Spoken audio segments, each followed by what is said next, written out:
ก็ขอให้รักกันนานๆเรื่องราวของเรามันแค่วันเมื่อวานเพราะในตอนนี้ฉันมีความสุขที่ไม่ต้องการเธอแล้วในตอนนี้ที่เธอรักกันนานๆจำใจดีแล้วกับเรื่องในวันผ่านก็ยังคิดถึงเธอเป็นอยู่บางทีแต่ไม่เป็นไรฉันโอเคแล้วในตอนนี้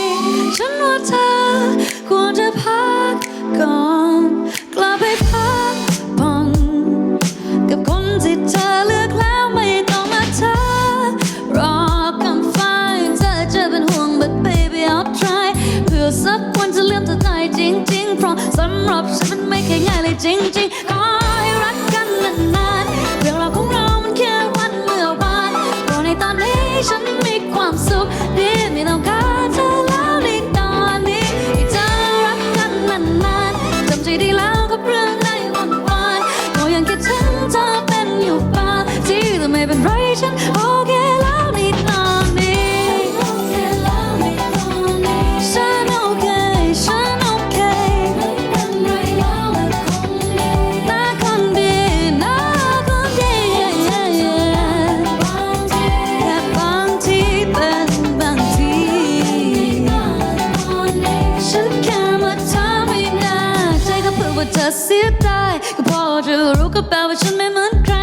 หาแบบนี้จะคงไม่เจอแล้วที่ไหนลุกแบบนี้ I almost feel like star shining like you do ไอ้ที่ฉันเธอก็ยังดูอยู่จะกลับมาก็อาจจะทำอยู่แต่คิดอีกทีฉันไม่ชอบคนเจ้าชู้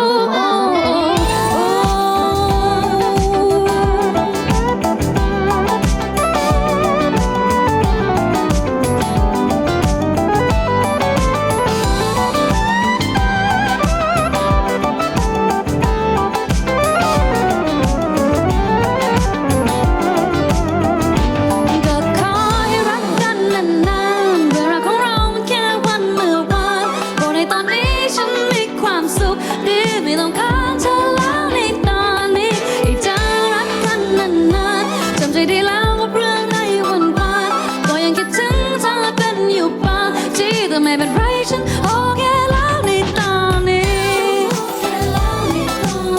ฉันโอเคฉันโอเคไม่เป็นไรแล้วและคงดีน่าคนดีน่าคนดีบางทีแค่บางทีเป็นบางทีฉันแค่มาทำให้ได้ใจ